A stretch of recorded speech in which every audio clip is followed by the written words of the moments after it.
All right, we semi-live. We recording. This is good. This is having a great conversation today. You know, we got to be able to pivot.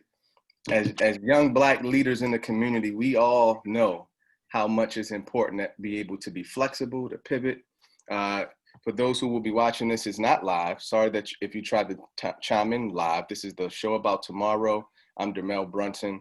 We have Lady Breon, our host. We have Easy Jackson, our host. Good afternoon, beautiful people.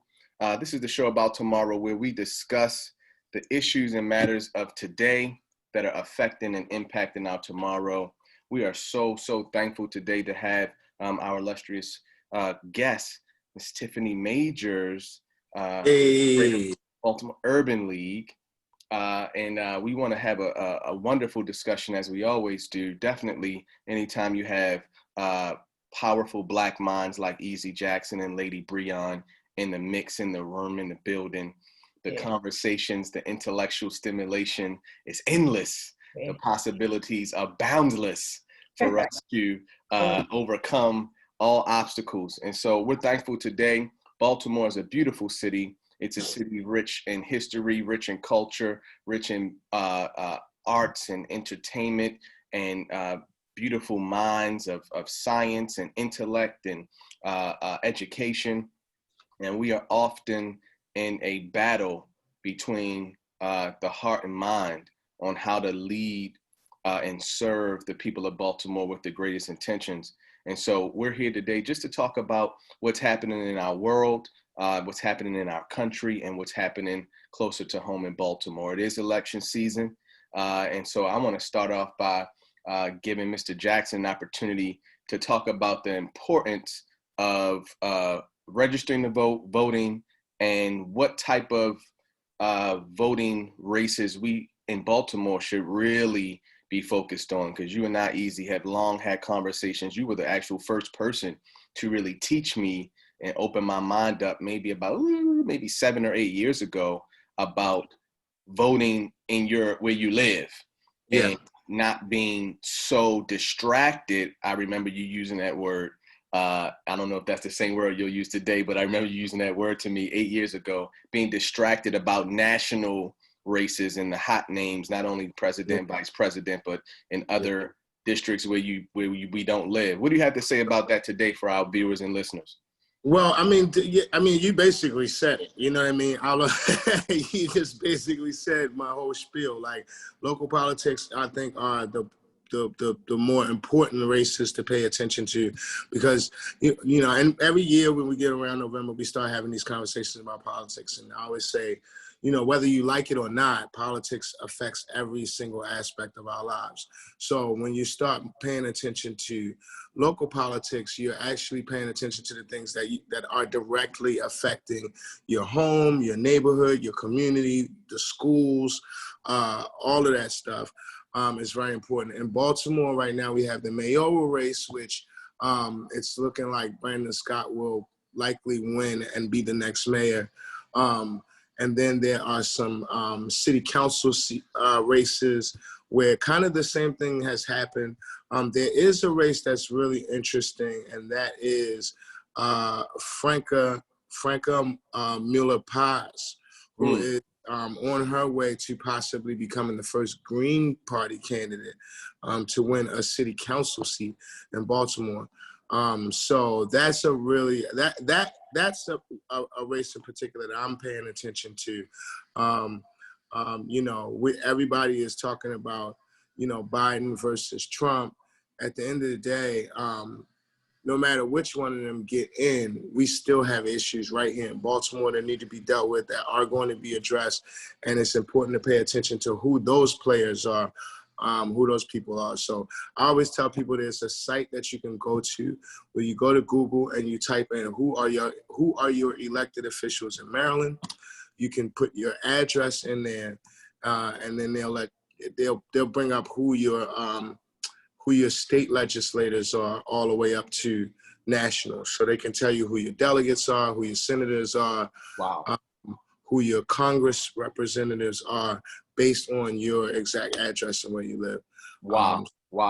Tell the viewers and listeners again where they can look It's research that? who are your elected officials in Maryland? Uh, Who are who are my your elected officials in Maryland? Who Yep. are my elected? If you just type in who are your elected, it'll normally in Google it'll come up right up as one of the first sites right there. Because Google, But yeah, because Google always be stalking you. They finish your thoughts and sentences. I hate that. It's like, yeah, don't tell me what I'm about to say. I don't yeah. like that. It's making me. It feels weird. But yeah, Well, yeah. I mean, it's real. They know.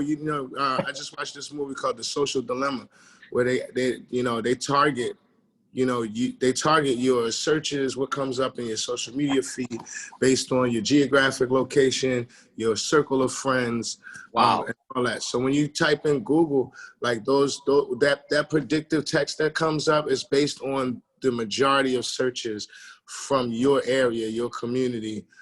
So yeah, it is scary. It's Yeah. scary. They are watching. They They are are watching. what somebody's watching me. It also, but sometimes when you put something in and the predictive text is wild, I'm like, who in the world was searching this? Like, or why were there so many people searching this? Yeah. Like, that's not what I was looking for. Hilarious. And see, Yeah. those are things that continue to allow me to realize we're all connected, whether we want to accept it or not. And again, this is the show about tomorrow. If you're just tuning in with this live, we're pretending like it's live, but now it's recorded. So when you check in, you can probably fast forward through the stuff that you don't like. Now, I don't like this part and just go right through. But what we're doing right now is on the show about tomorrow, we like to look at both sides of the pillow.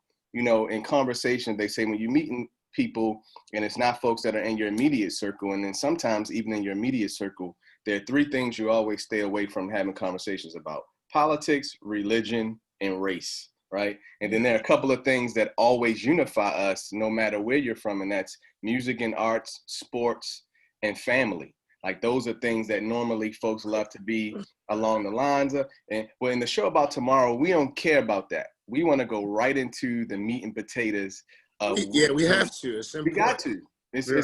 it's what this is. And so talking about what you're talking about right now, the show about tomorrow, we want to give a shout out to our relationships legacy alliance, Mr. Richard Norman, who is a founder and creator of this show, working with Morgan State University School of Urban Social Work. Want to give a shout out to Dr. Michael Sinclair. Also, shout out to Michael Sinclair. He ends up watching this. He and his wife just brought in a baby girl the other day into the world. So congratulations, God's blessings on that. Morgan State is along the lines of community organizations in Baltimore through their School of Urban Social Work that's interested in helping the people of Baltimore and the young people affected by child welfare. The Legacy Alliance is an organization of child welfare agencies. When we talk about young people and experiencing through Department of Social Services, foster care, group homes, RTCs, mental and behavioral health facilities, they are often the overlooked, the last, the least, the left out, the lost, and we want to make sure that we wrap our arms around them. That's what this show is steeped in. We discuss the future of the Black family in Baltimore. So we want to get right into it and allow Ms. Majors to really, share with us some of the work that she's been doing in and around Baltimore, a little bit about what Greater Urban Baltimore League is doing now, what she's looking to bring to the forefront for constituents of Baltimore, as well as new individual projects that Ms. Majors might have on the table. So we're welcome into the show about tomorrow, Ms. Tiffany Majors. Hey. Thank you. I like the conversation you guys are having. I mean, your name is, how do you pronounce your name? Dermel? Easy. Easy. Oh, okay. Okay, that's cool. But yeah, the conversations that he's discussing that, one, in regards to this voting, you saw that clown stuff that was on the other night. It's embarrassing to say. I laughed quite a bit. I couldn't believe it. I was appalled. I was embarrassed, but I laughed very hard. I wrote a couple of SNL sketches to pitch to see if they'll take them. It was Oh, like, you they were just giving it to you right in the hand. I can't wait to see what they do tonight. I was like, whoo, oh yeah, I forgot about that. But yeah, that was wild. When I was in high school, I actually worked for Biden. I lived in Philadelphia and I lived in Delaware, but I bused to Padua Academy, which was an all-girl private school. And I was one of a few dots in the school. But I worked for him before you had email and you know, cell phones. We had beepers and things like that. And I was a runner, and that's why I just thought about it. Not the kind of readers they have these days, but it was the same concept where we had manila envelopes where we took information back and forth to different attorneys and worked for him. So I know him, you know, personally when I was in high school, and he's no different. You know, a lot of the things that people say, we all have made some poor decisions, you know, very poor decisions that have, you know, either screwed ourselves, screwed someone else. So knowing his character and who he is, and what he truly wants for all people, you know, I support him. But I wasn't surprised that he off the bat called him a clown. That just took me off, and I was trying to get focused again, but you know, he is a damn clown. But it's he said it so matter of fact too. He was like, oh, this clown. Yeah, like how can I get it in while, you know, with this clown speaking? I was like, whoa, and I had to back it up. My cousin said, did he say that? I said, oh, he said it twice, and you know, he continued to say it. But as Easy said, that is a big deal, you know, because I can see us going so far behind. You know, it feels like we're going back into slavery. You know, that's the feeling that I get with a lot of these things.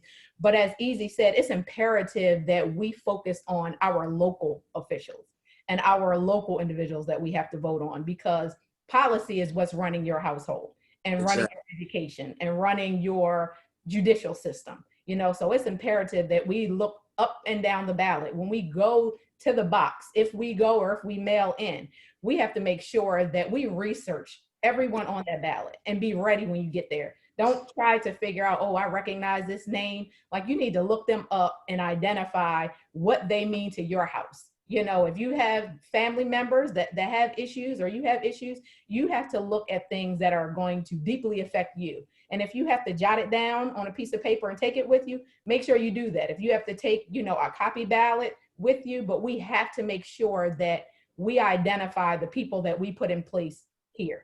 You know, our politicians, our councilmen, our senators, all of that reflects what happens in our lives as far as funding, this gentrification, where we have the prettiest Baltimore coming up, and then we have all of our poor individuals all stuck in the middle of it, you know, like in alleyways, food deserts. But we have all of these politicians and all of these people that care for Baltimore City that continue to accept all of these development things, you know, where we tear down Lexington Market, and then the food that our people was living off of is now gone. Now we have to go find another place for us to, you know, eat and consume things we need. But the election is imperative, and we don't realize that power is often on the backs of oppression.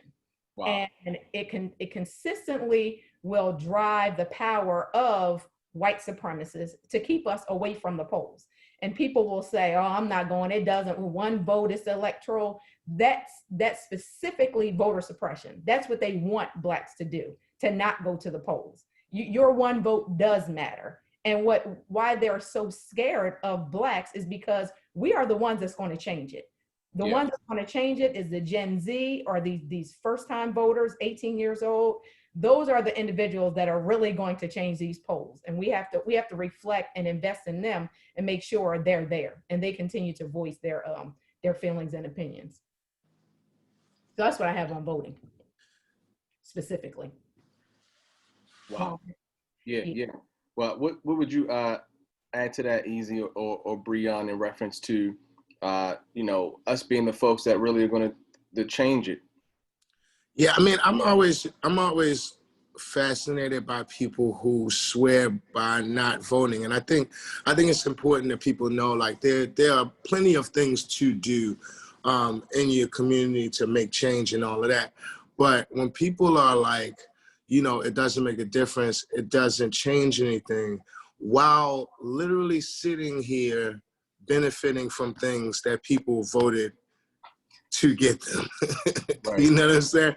Right. It's, I mean, from civil rights to women's rights to gay rights to all of these things, it's like we would be so much further behind had people not advocated for certain policy changes. Yeah. So it's just, it's always baffling to me, but I like that you brought that point. I wanted to ask you, Tiffany, what types of things right now, you know, I mean, even with COVID and everything going on, what types of things are the Greater Baltimore Urban League doing to get ready for the election, or get folks ready for the election? We have had several voter registration drives, and we're set up all over the place. We were at Lake Montebello, because that's the hot spot now. We were over there last week, and we registered I think 15 people, and 2 of them were felons, which I was very excited because they thought they could not vote. Wow. It's imperative to know that we just another thing, I'm sorry, we provided a webinar for individuals with Maryland Board of Elections. But the problem is we did a webinar that was to speak about the new voting process, you know, mail-in ballots, what mail-in ballots mean, what absentee ballots mean, can ex-felons vote, things like that. And with all these new changes, we had a webinar. But what I consistently say to our partners and supporters is that the Urban League, our target population and who we work for, are those in marginalized communities. And those are the people that don't log on and watch this. Those are the people that, you know, if we get our message out, it's going to come through 92Q, or it's going to come through our feet in the community. So we've been at the fire stations, at the local Masonic halls, and we've been providing education and voter registration throughout Baltimore City since before September the 22nd, but that was the big drive. So we did it then. We've given out, I know everyone is aware of the, I think it's building bodies or something, and the Bikers Baltimore. On Tuesdays they run, and on Friday nights they bike. Me and our volunteers have gone out Tuesday evenings and Friday evenings, and we've been handing out waters and Gatorades, as well as masks with Reclaim Your Vote and t-shirts. And we're standing out 8, 9, 10 o'clock at night waiting for them to come through, you know, Black Lives Matter road or whatever, and handing out waters and Gatorades to keep them energized, you know, keep them motivated on what we plan to do, you know, throughout the community. So we've been doing that as far as voting. As far as COVID, we have provided food. Our big drive right now is education and the digital divide. And you know, it's 96,000 students in Baltimore City, and our students stopped school March 12th, long time ago. We're now in October, and a lot of our students were still done. My son was a senior at Poly, and his last day was March 12th. Before that, he actually ended school February 14th because he got some virus that started attacking his heart and almost lost his life. So he got back to school the half day, and then the next day they closed down school. And we pretty much believe it was COVID before we knew COVID, because he was a basketball player and it was all the effects, 105-degree temperature. They sent him home like that. So he had all of those things, and school ended back then. And our Black students in Baltimore City have already been behind. You know, you have Baltimore County, Montgomery County, they were sent home with laptops. But here we are, the third city in the nation that has the highest funding per student is first New York at $25,000, Boston at $22,000, and Baltimore now at $18,000. And why the hell are we sitting around waiting for laptops? You know, I've applied for jobs through the district, and all of them start at least $90,000, $95,000. Tiffany, I was just having this conversation with several people. Actually, Breon and I were talking about this a couple of weeks ago, and I was saying, I don't think we realize that we're not a major city. We're only 600,000 deep in the city residents. You just gave us the number of 96,000 students. We are the third highest funded public school district in that's crazy. I had no idea. With all of the issues that we have in the school district, not only educationally supportive with resources, supplies, our community organizations to support the school district. And then of course we know about the buildings and air and heat and everything. How is this happening? It is against their rights. we need to stop talking about, oh, we need this. Right now, you are infringing on the students' rights because you have 96,000 students, you purchase 20,000 laptops, and then you say in a webinar to people that we're going to purchase another 15, and if we need more. What do you mean if we need more? First of all, you're giving one per household. We have students that are homeless. We have, like you guys talked about, the internet, the ban. I'm partnering up with Parks and People and brother Frank Lance to purchase a tower. It's $15,000 to purchase a tower over in Mondawmin so that we can get internet over there. We've already put some towers in our parking lots and in our building so that we can connect individuals around the area of, of our headquarters on Martin Luther King, West Orchard Street, but Martin Luther King in Pennsylvania. Wow. But, like, we're damn clueless. How can we say we purchase 40,000 and if we need more? If you need more, and we're going to wait until mid-October. We're going to wait. We can't tell until mid-October if our students, what they have.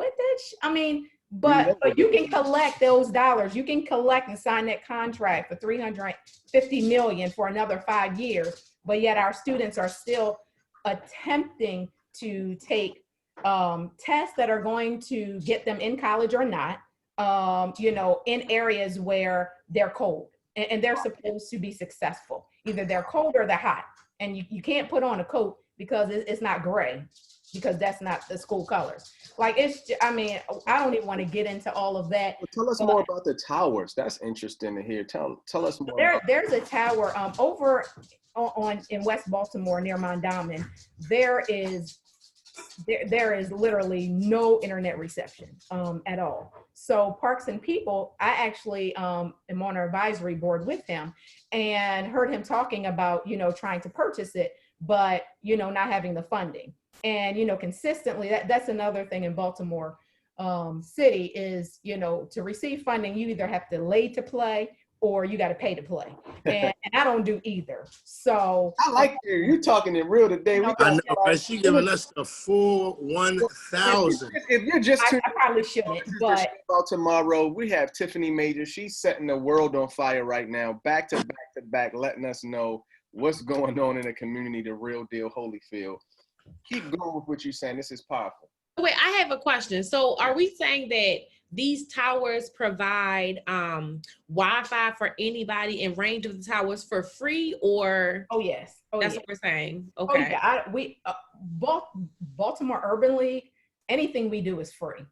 All the 1,000 laptops we give out, fundraising, everything we do. We don't keep anything, nonprofit.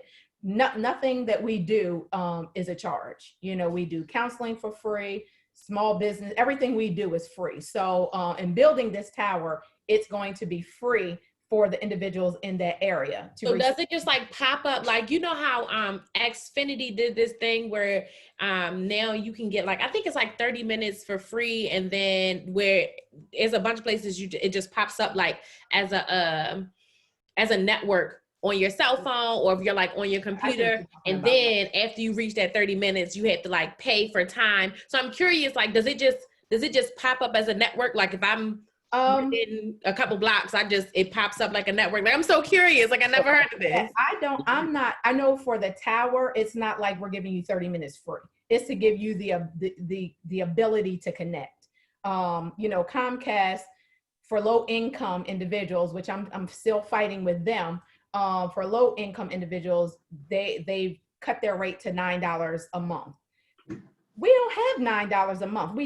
We still are trying to get our $11 from Giant and still fight this damn COVID with these little masks because we are essential workers. So we don't have that $9 to pay you every month. Those things need to be free. But Comcast is also, unfortunately, giving a low rate of connection. So, that $9 that you're getting, you're still not connecting to the towers. So that's what we're purchasing the tower so that you can have connection. Got it. So y'all are creating a mechanism that allows for folks to connect to a network that would be provided by a company. Yes. We're putting because there are no towers over there. So even if you have internet access that you're paying for, you're in class and you're going, like we did, you know, you got cut off. You can't continue anything because there is no connection. So How that's many have you guys identified in Baltimore besides the Mondawmin community, other places that would need this type of tower? No, and I was not aware of that because I'm consistently told by Comcast and by Verizon that Baltimore is covered. Baltimore is covered. So I was not aware of it until speaking with, you know, Dr. Lance, that over there, they're not getting any connection. You know, initially BCCC, I believe, is going to partner with them, but you know, they're backing out. 15,000 is not a lot. So now Greater Baltimore Urban League is spearheading to raise the 15 grand for that tower.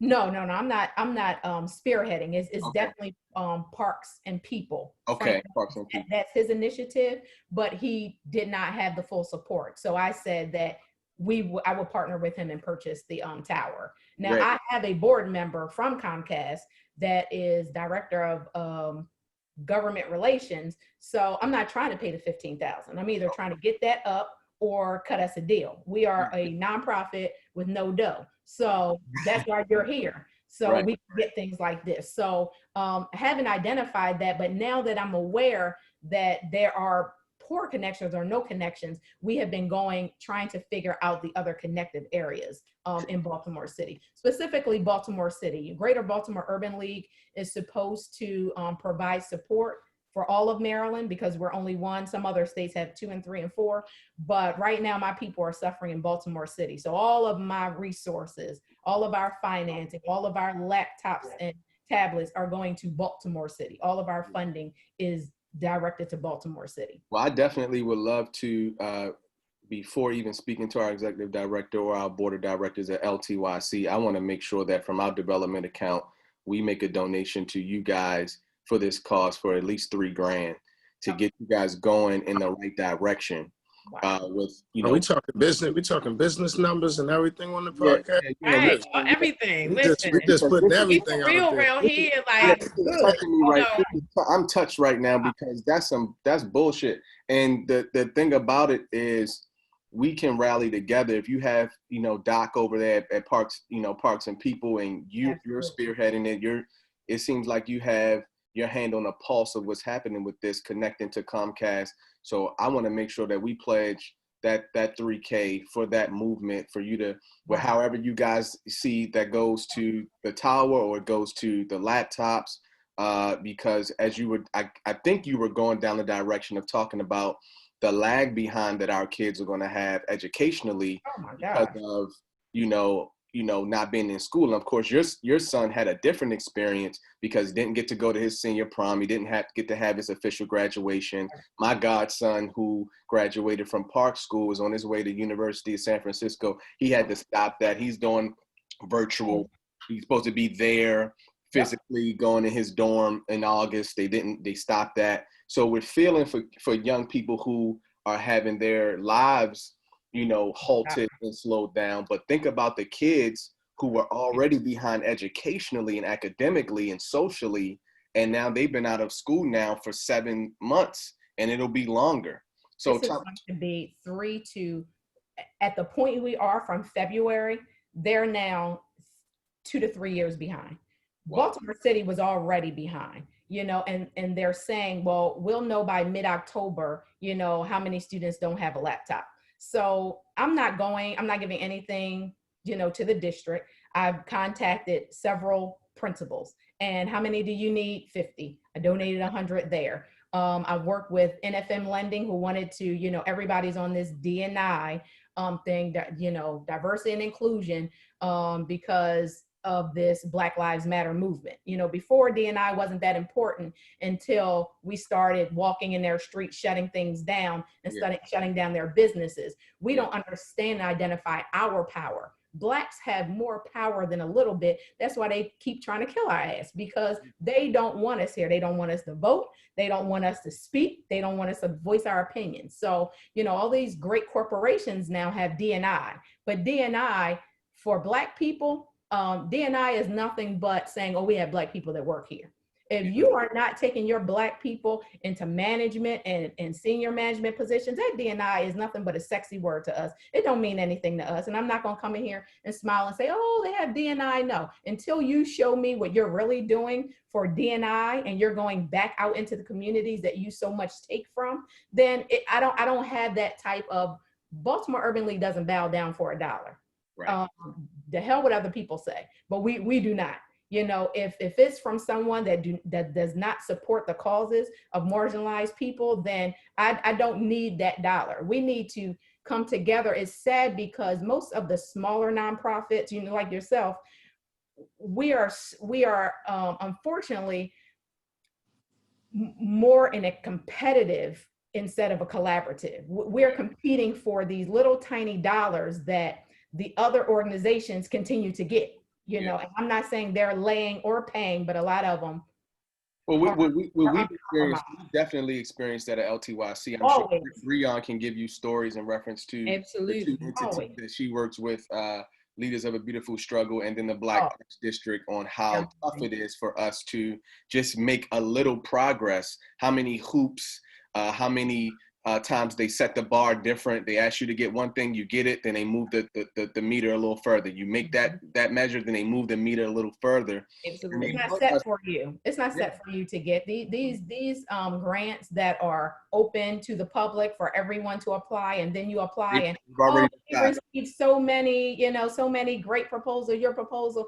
All of that money consistently go to the same organization. Always been decided. And I think also one of the issues with just philanthropy in general, or foundations in general, I think that they kind of create this precedent for competitiveness, right? And so it does not promote collaboration. It doesn't promote efficiency or effectiveness, because it's like, you know, in order to get money, you have to be this separate entity that's doing this thing, that you have the metrics and the evaluative practices that can speak the jargon that the funders are going to give you this money. It doesn't promote the kind of collaboration that would allow us to break down the silos and really work towards, you know what I mean, the ultimate goal, which should not be understood just within the confines of your particular organization. Because sometimes, I mean, we have thousands of nonprofits. You're not going to tell me we actually need all the nonprofits that exist. The reality is people are just not making a habit of, you know what I mean, really looking at who else is doing this work, who can I work with to actually achieve the goal. And I think a lot of that is on the part of philanthropy and foundations creating a necessity for that kind of landscape to exist. And so, I mean, it's definitely harmful, particularly for Black nonprofits or Black communities, because you know, you have a lot of white organizations that they have individual donors. They have a bunch of rich folks on their board. They have, you know, they have all these other sources of income, where it is you have a lot of Black organizations who are dependent on grant funding, right? And if they don't get it, they may actually fold as an institution, right? And so it's a really unhealthy reliance on grant dollars. So yeah, we can talk about that all day. They promote silos, and they often say, well, we really want you guys to collaborate. We want to see how you collaborate. But you want me to collaborate with the people you already gave $4 million to that are now in the court systems. Like, I don't want to be affiliated with those organizations that have the history and background, but has the unethical policies. Like, I will struggle by myself, and I will work with like the movement team that, well, we don't know them. They haven't been around long enough. Well, guess what? They have more progress than your 10-year workforce development program that you have going on. But you have these individuals that have, yes, they've come out of prison and they're making moves. They're doing things for children, and they're not all over, you know, the TV about it. And that's something that I've learned actually from a lot of my funders, the big corporations that are calling us now. I just received $50,000 from Giant, which they've never did that before. But, you know, Black Lives Matter and our Black people getting killed gives us more funding all of a sudden. But the issue is, it's crazy how Black deaths make giving Black folks money look sexy. Like, they want to get involved.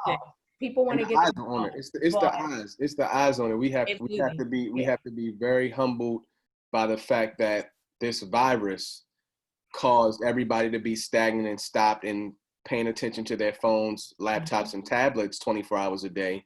And that's why the powers that be, the people in authority, the people with the real money, their hearts begin to really see, because they had no choice.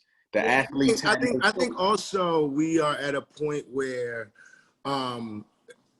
you have to pick a side, right? It's not like white silence isn't so acceptable anymore, because you either have to be very vocal that you are with the Proud Boys and the white supremacists and all of that, or you have to say, I'm standing on the side of Black lives. I was just talking to one of my roommate's friends last night. She is staying in Patterson Park now, and she was talking about how many windows have Black Lives Matter in the window. You know what I mean? You have to pick a side right now. Absolutely. And they're out there. You look like you look at, I mean, places where it's like, that's the only reason they're doing, like Netflix giving millions of dollars just to like out to Black organizations. Or I mean, as the Black Arts District, we got so many calls from people I have no idea who they are or how they found us, but they were just like, is it okay for us to make a donation? And I'm like, but like, it sure is okay. But a lot of them are sincere. I don't think like Giant, we actually had a conversation, and they said they wanted to support us, and they usually give us $5,000 for our gala, and they sent an email, wow, you've been approved for $50,000. I'm like, they sent it to the wrong person. I really thought they sent it to the wrong organization. Like, I hope they keep making this mistake. But then we had conversations, and they were like, well, what program can we work with your new re-entry program? We're starting a new workforce development program. Awesome. Only for re-entry folk that were released early due to COVID. And that was from Truist, BB&T and SunTrust merged, and they're Truist. And they came to us, a sister, Natasha Horton, who has been always supportive. And she's from Baltimore, and said, listen, we want to help you. We have $100,000 for 3 years to commit to the workforce, population. Shout out to Natasha. To those other ones, work, but we have to support the other small nonprofits that are not at the table. Every time I go and sit with Sabina Kelly from Bank of America, the president of Bank of America, I bring someone with me to the table. I'm not selfish about it, because guess what? God put me here to serve. The only reason I'm in this position is because I am a servant. I serve others. Yes. So I'm here for a reason. God put me here, and I have to bring other people. So I always bring another small nonprofit and say, come with me to this meeting. It was done for me. We have to support each other and break down the silos so that it's not a competition. When I talked to Giant, I said, but I have an issue. I'm interested in your 50,000, but one of my young guys that played basketball for Poly, he works for you all, and you sent him home because they're on Black Lives Matter. You said that you want to support Black Lives. You're coming to us because you want to be a part of the solution. I know this happened. What's going to happen about it? Because I don't want to accept this money when you really have policies that are against what we are standing for. Tell us more about the decision and the rationale behind the decision to send a young man home because he had on Black Lives Matter. What was that happened in Baltimore City? Yeah, that was one of my son's teammates. He played basketball for Poly, and he was on the JV team. He plays football for Poly, and he's a young activist now. And some of our young activists, which I respect our youth, because they are stronger than what we are, because they're like we used to have back in the day when they were dying for our freedom, Martin Luther King marching and stuff. The people our age now is like, yeah, I'm gonna do this from my living room. I'm gonna send this, but we're not out marching the way we need to. We're not willing to risk, our livelihoods for our cause. But these youth are out there like, I'm gonna do it. And he knew damn well he had no business going to work with everything down. He has a giant shirt he's supposed to wear, but he wanted to wear the Black Lives Matter. He was tattooed up. And they told him he could not wear the mask. Everyone has to be in uniform, is what they said. But they supported and said he could wear pins. So, of course, the next day he went with a ton of pins, Black Lives Matter, and it was okay. So I can accept that. It's not like they said you can't wear any Black Lives Matter. When they said you can wear a pin, you know, or pins with it, then I respect that and I can accept that because he's still able to voice his opinion. And you always, in any institution, in any company, in any movement, you always have finders, grinders, and minders. So you have people who are responsible for bringing the intellect and structuring, but you need those grinders, those radical people that are willing to go out and risk themselves, their livelihoods, their you know, the warmth. Saw people, especially right after George Floyd and right after Breonna Taylor, those tragedies, that folks were out in the weather elements, in the rain, and making sure that they're still active. And, you know, we have young folks and pockets of people in Baltimore that are willing to stand for the cause like that. What are you guys doing as it relates to mobilization? I hear a lot about the initiatives. You're working hard to build relationships and the corporate level to support the programmatic outreach for first Baltimore City and then the greater Baltimore area. What have you guys been doing with young people, with mobilizers to really impact communities and neighborhoods? Because Baltimore is a city of neighborhoods. What have you guys been up to on that? We did different things. Before all of this, we were working with the Squeegee Boys because nobody wanted to touch them. But they're my babies. You know, they are very respectful of me. Every time I see them, they say, well, you know, you got to be a part of, you know, stopping this and stop giving them dollars. No, like I'm not. You know, some of them are out there making more than possibly, you know, you the day or me, you know, that day, but all of them are not. When I had a 7-year-old on one side and an 8-year-old on the other side coming down 83, and I said, why aren't you in camp? It's like, we don't want to sleep in the park again. My mom is at work. We can't afford camp. We have to get our stuff for school. And I'm like, I literally start crying. And I was like, what baby has to get their stuff for school? You know, so I was working with them and getting them to understand the business aspect of it so that we get that, you know, the city wanted to help them, but I said, these guys they're in a crisis mode. Yeah. They can't wait until Friday. They need something daily. You know, these kids now are microwave kids.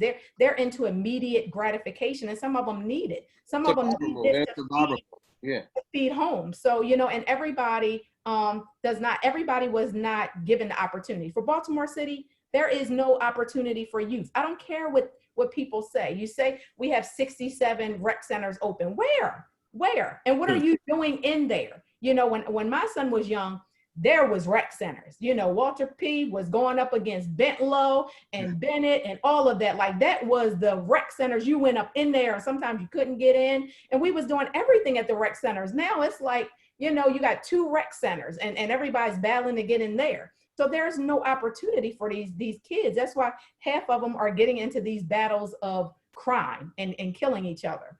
Yeah. As far as mobilizing, everybody is not out there to march. You know, everybody is not a marcher. So there's other things to do. What we did this summer was we provided youth town halls because we were starting to have conversation with students from city specifically that were talking about serious issues going on in the schools and administration not addressing them. As far as the resource officers saying to the students, oh, you sexy today, you know, and being very, they were receiving sexual harassment. Students have been raped inside of the school of city, raped, and have taken it to administration. When taken to administration that the resource officers are saying sexually graphic things, it was told to me by the person that reported it that the assistant principal said, you know, this is part of being a woman. What? And, that's not it. Like if you go on Instagram, they have their own Instagram page, BCC. And it's all students that are talking about, you know, racist tactics. Even, you know, the Black students that are in the IB and AP courses, they are known as the students that speak for Black kids, you know, and they have to be the voice of the Black student. So it's a ton of racism that goes from administration all the way through. You know, we can't bring this out because of the reputation of city. You know, we had the young lady that spoke about Polly, you know, that went viral. I saw her video. You know, it was, my son went to Poly and I wholeheartedly respect her and support her.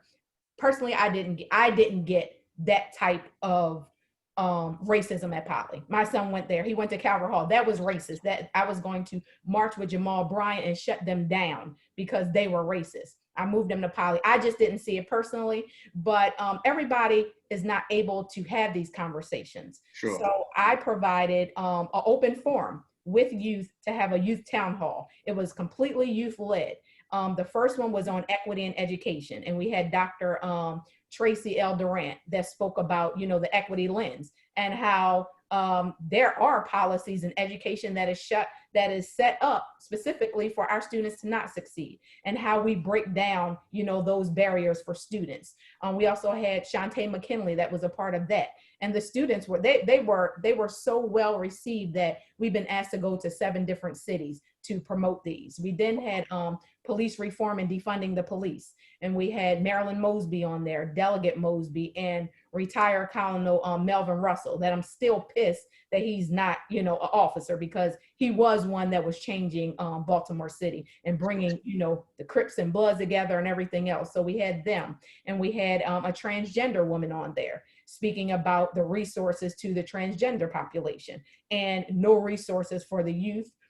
We had PWI versus HBCU. So that's what we did to allow them to voice their opinion and to march their voice toward administration. And the commissioner, the mayor, the incoming mayor, we invited him, but he's not interested. But that's what we did. We used the youth to go virtual, you know, for youth town halls. And we were able to receive funding for them that's supporting a lot of paying for our laptops. The discussion phase, I love what you're saying. You know, these discussions, these mobilizations, these town halls, these opportunities to bring young folks together and have the powers that be, those people you just mentioned, the McKinleys, the Dr. Durants, the folks making decisions to come together and really empower, is very important. We are taken for granted in an age of technology. And as you said, microwave spirit, things in your hand, being able to Google, being able to, that we need to now take those discussions and conversations to the next level. Here at the Show About Tomorrow, it's our job to talk about the issues of today and how they're going to impact us tomorrow. And so this is very helpful for us to put messaging out there. Of course, in this situation today, with us not being live, we're going to put this back up on our site. We're going to send it to Greater Baltimore Urban League so that you guys can circulate this conversation. Same thing for the Black Arts District and Easy Jackson's Epic Fam. As we're closing out this conversation, I want to give an opportunity for Breon and Easy to speak about what they're doing, specifically to the last thing that you said that really awakened something in me, is the lack of opportunity in Baltimore for young people. Can I ask Breon a question? I'm not sure if, are you a part of Results Baltimore? Yes. Okay. She's a monster. She is a beast. Oh yeah. She was in there and talked that day. We had, you know, Baltimore coming together against racism. That was, it's coming together. But oh, she a monster. Oh yeah, you were dynamic. Just had my mouth just like dry. I would just sit. She's the real deal. She's the real deal. Oh yeah. Yeah. And on that note, Breon, go right on in and talk about what you're involved in and how what you're involved in and the spearheading and leadership that you're putting in the community. How is that connected possibly to creating new opportunities for Black and brown kids in Baltimore? Yeah. Absolutely. I think, you know, as far as the Black Arts District is concerned, you know, we're really about revitalization efforts in West Baltimore, but furthermore about creating opportunities via training and development, performance opportunities, becoming a platform for Black creatives in the city.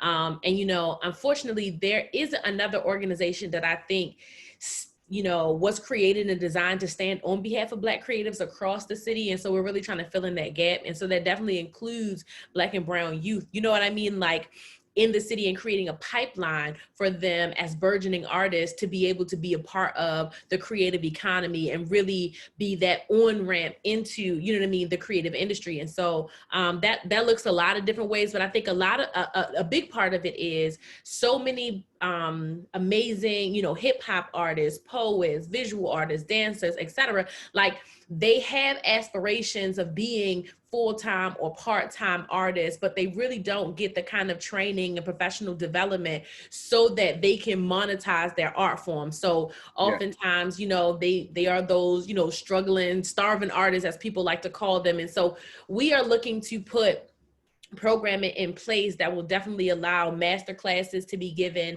as well as professional development, so that folks who are looking, early professionals, young people, right, and you know, some mid-career artists can get the kind of training and development they would need, because we see that the creative communities in cities across the nation are definitely a part of the lifeblood of those cities, help to create destinations in those cities, but also help to they have an economic impact on different communities. And so we can't take it lightly, the kind of impact that the creative economy has. And so that's the contribution that I would say that we're making, and making sure that young people can follow their dreams and be the artists and entertainers that they want to be. Powerful, powerful, powerful, powerful. Easy. You know, as always, just in daily interactions, my daily interactions with young people, I like to quote the great poet Russell Jones, AKA Old Dirty Bastard, who said, "I speak the truth to the youth. I say, hey, youth, here's the truth. Better start wearing bulletproof." I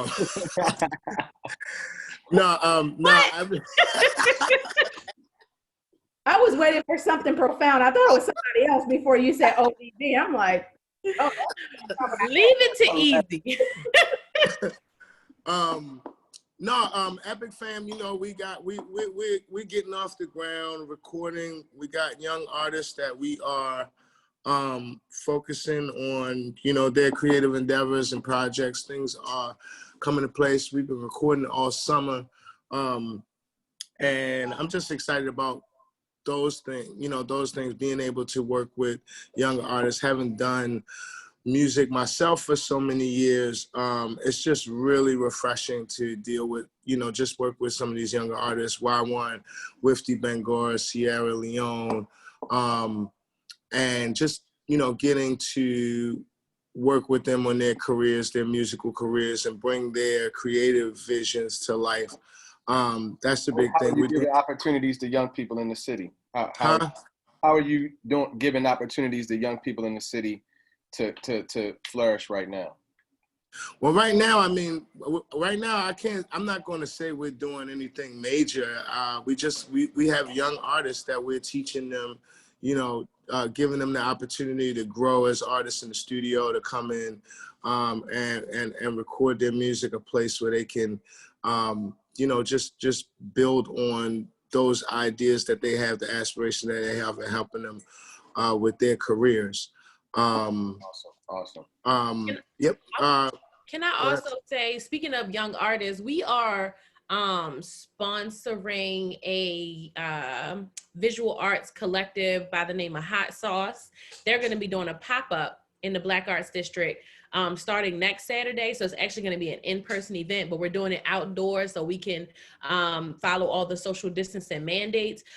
So we're going to do it every Saturday this month, not including this Saturday. So the 10th, the 17th, the 24th, and then we're going to do one on Halloween. So from 3 to 6 in the Black Arts District, right next to Jubilee Arts. I think that's 1927 Pennsylvania Avenue. We're going to do an arts pop-up. So if y'all like, you know, I see that you like the artwork. I see behind you, Miss Majors. So if y'all want to come and see some art from some local artists, they curated a group of artists. We're going to have 4 artists featured, and they're going to basically do a deconstructed gallery where they're going to put up big walls outdoor on the field, and you'll be able to come and kind of walk through the gallery space, and we'll do a talk back. So it's going to be 3 to 6 every Saturday this month. So speaking of young creatives who doing things, just wanted to highlight that. I love it. We would like to support that. We do a lot of college and career readiness programs with our students, bringing them one time per month to a different college and giving them, you know, that opportunity to tour, to discuss financial literacy with their family, with their parents as well, and to give them that exposure to different colleges. Now we have the opportunity to go to Spelman and Morehouse, you know, because we can do it virtually. But please give me your information because I want to donate to your event that you have this this October, so that we can help support you in your things. When we get things, we have to give back. So, you know, I want to sow into both of y'all so that we can continue to produce the youth that we expect. Too often, many people, this woman in our group said that she has, a white woman, that she has received so much success off of the backs of Black people and the oppressed. And I was surprised that she said that, but the truth in it is that our youth don't have that same opportunity. They're not provided the generational wealth. They're not provided the educational wealth that is due to them, especially, you know, right now in this pandemic where we're still virtual. So anytime we can sow into our youth, I don't want to do what you do. You know, I want to do what we are good at doing. That's college and career readiness. So I want to sow into people that are doing something different so that you can continue to grow yours and make sure we market that. So if you send me your information, we'll put it out. We have our e-blast to 4,000 people. You have to, you know, send that to me, both of you guys, so we can put it out there so that we can get these funding opportunities for you. Absolutely. Please Will do do. that, I love it. I love it. Here, listen, we put our money where our mouth is on this here publication. All right, sorry.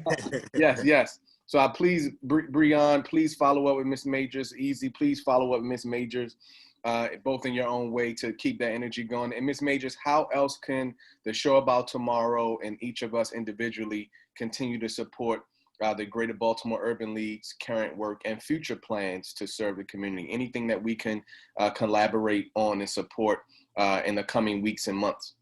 Absolutely. We have one thing that we are going to do on October 17th. We're going to be feeding 1,600 families. Wow. That's a partnership with University of Maryland Hospital and Brother Sam Burris. Give out a shout out to him that they will be providing. Sam, yep, Fred. They're going to be giving out food, donating food to us, and we're going to supply food to 1,600 families, as well as provide laptop and food distribution. We have small business seminars to support small minority businesses on growing their business and keeping their businesses alive during this COVID.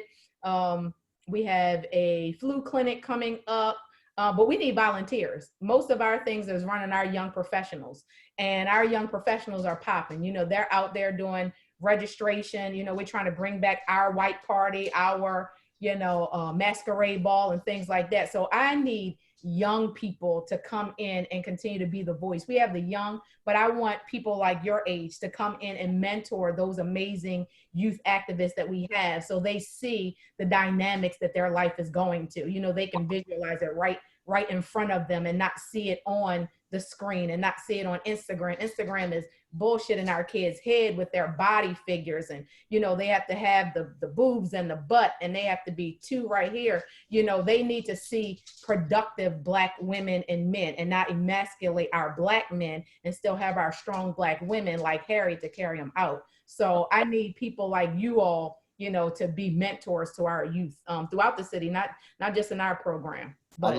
I love it. We had a great conversation today, folks, and continue just to be safe out there, you know, just with masks, washing your hands, hand sanitizer, keeping your distance. The coronavirus is still impacting lives. Folks are still losing their life and, coming against issues in the hospitals where folks cannot visit their loved ones that are fighting the virus and have other health impacts that are really causing, detriment and long-term issues. So that's something I want to put out there. Spread love. The Show About Tomorrow, we're thankful again for LTYC. LTYC's Executive Director, Dana Carr, shout out to you from Baltimore with Love. Mr. Brian Greenspan Dawkins, Executive Producer of the Show About Tomorrow. And again, we want to send love to the Legacy Alliance of Child Welfare Agencies led by Blacks with Mr. Richard Norman of the Mark Pollock Institute, as well as the dog wanted to say hi. What's your dog's name? Milo wanted to say hi, felt left out. And so this MSU, shout out to you guys. Thanks to the Afro Paper. You guys have a good rest of your day. We're going to put this talk today out for people to be a part of. And we'll see you guys next month. Thank you so much, Ms. Majors and Greater Baltimore Urban League. Yes, thank you, Tiffany. Thank you so much. Thank you. It was a pleasure to be here. Thank you so much for having us. And just in case y'all haven't got 2 more days to fill out the census. So Yes. just in case you still haven't filled out the census, you got 2 more days. It takes 5 minutes. 2 more days. Thank you, Breon, for that. Thank you. Yes, I forgot about that. Peace. Have a good rest of your Saturday. Thank you. Have a good one. God bless.